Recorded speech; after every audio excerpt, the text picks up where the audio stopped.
Hello, Ankita স্টোরিতে তোমাদের সবাইকে আরও একবার স্বাগত। আমি খুব ভালো আছি, আশা করি তোমরাও সবাই অনেক অনেক ভালো আছো। আমি আবারও চলে আসলাম একটা রেসিপি নিয়ে, সেটা হচ্ছে কি সিম্পল একটা এগ কারি, কিন্তু আমি একটু অন্যরকমভাবে বানাবো। চলো তাহলে বেশি কথা না বলে চটপট শুরু করে দিই। দেখো, আমি কড়াইতে তেল গরম করতে বসিয়ে দিয়েছি, সর্ষের তেলে রান্নাটা করব আমি। তেল গরম করার পরে আমি পেঁয়াজ, আদা, রসুন, লঙ্কা, টমেটো, এই কটা যে আমি কুচি করে রেখেছিলাম সেগুলো আমি সব ভালো মতন আগে একটু ভেজে নেব। সর্ষের তেলে ভালো মতো একটু ভেজে নেব, কোনো কিছু দিতে হবে না, নুন হলুদ কোনো কিছু না দিয়ে একটু হালকা একটু ভেজে নেব।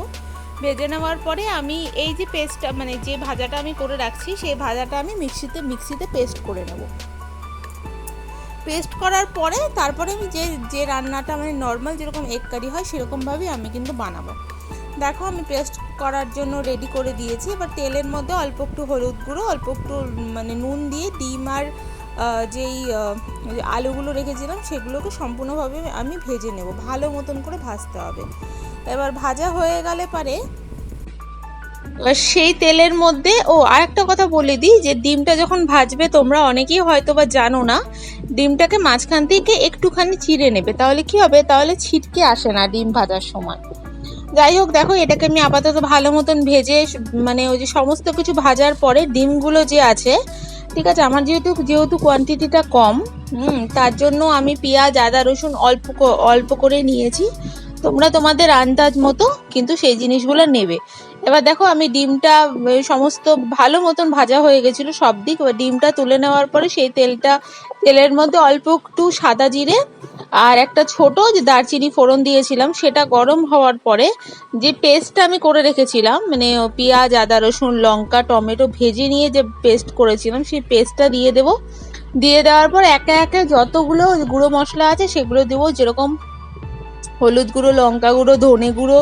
তোমরা তখনই তাহলে নুন, চিনি একবারে দিয়ে দিতে পারো, ঠিক আছে। দেওয়ার পরে ভালো মতন এগুলো সবগুলোকে ভাজতে হবে, যেন মশলা থেকে একটা কাঁচা গন্ধ যেন বেরিয়ে যায়, খুব সুন্দর লাগে এরকম করে রান্না করবে।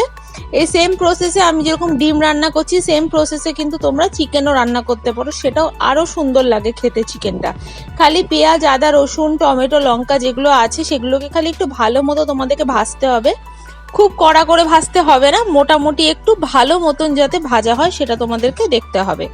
দেখো, এবার আমি এক এক করে সব মশলাগুলো, ওই বাটি ধোয়ার যে জলটা আছে সেটাও দিয়ে দিলাম, পেস্ট দেওয়ার পরে এবার সমস্ত গুঁড়ো মশলাগুলো এক এক করে আমি দিয়ে দেবো।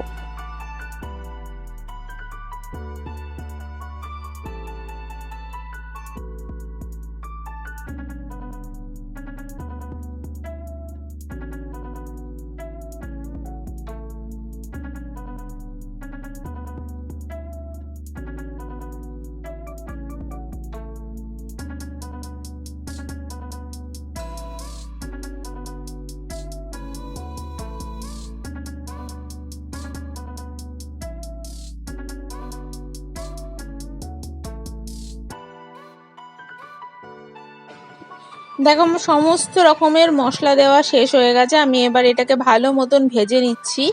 হ্যাঁ, আমি যখন সমস্ত গুঁড়ো মশলা দিলাম তখন আমি তোমাদের জন্য ভিডিও করতে ভুলে গেছি, তার জন্য সরি। যাই হোক, আমি তো আগেই বলে দিলাম মুখে যে আমি হলুদ গুঁড়ো, লঙ্কা গুঁড়ো, ধনে গুঁড়ো, নুন, চিনি সব হাফ চামচ করে দিয়েছি। দেওয়ার পরে ভালো মতন এটাকে ভাজতে হবে যেন কাঁচা গন্ধটা চলে যায়, ঠিক আছে। এবার আমি অল্প একটু আরেকটু আমার নুন লাগতো বলে অল্প একটু নুন দিয়ে দিচ্ছি, যে ডিমটা ছিল ভাজা সেই ডিমটা দিয়ে দিচ্ছি। ডিমটা দেওয়ার পরে আবার ভালো মতন কষাতে হবে, মানে দেখতে হবে যেন নাকে যেন একটা মানে কাঁচা যে গন্ধ থাকে সেটা যেন না আসে, ঠিক আছে। সেই অনুযায়ী কিন্তু তোমাদেরকে খুব সুন্দর করে ভাজতে হবে। এবার ভাজা হয়ে যাওয়ার পরে দেখো, আমার যতটুকু পরিমাণে জল লাগবে, খুব বেশি জল আমি দেবো না, যতটুকু পরিমাণ জল লাগবে ততটুকু পরিমাণ জল আমি এর মধ্যে দিয়ে দেবো, ঠিক আছে। দিয়ে দেওয়ার পরে আমার তো নুন, চিনি সবকিছু মোটামুটি দেওয়া হয়ে গেছে। আবার তোমরা একটুখানি টেস্ট করে দেখবে, তোমাদের যদি আরেকটু নুন, চিনি দিতে লাগে তাহলে তোমরা দেবে। দেখো, আমি এরকম ভাবে নামিয়ে দেব, তার জন্য অল্প একটু আমি গরম মশলা দিয়ে দিয়েছি। তো আমার দেখো রান্নাটা কমপ্লিট হয়ে গেছে। তোমরা এরকম করে রান্না করে একবার খেও, ঠিক আছে। রুটি, পরোটা, ভাত সবকিছুর সাথে, ফ্রাইড রাইস সবকিছুর সাথে এই ডিমটা খুব ভালো লাগে।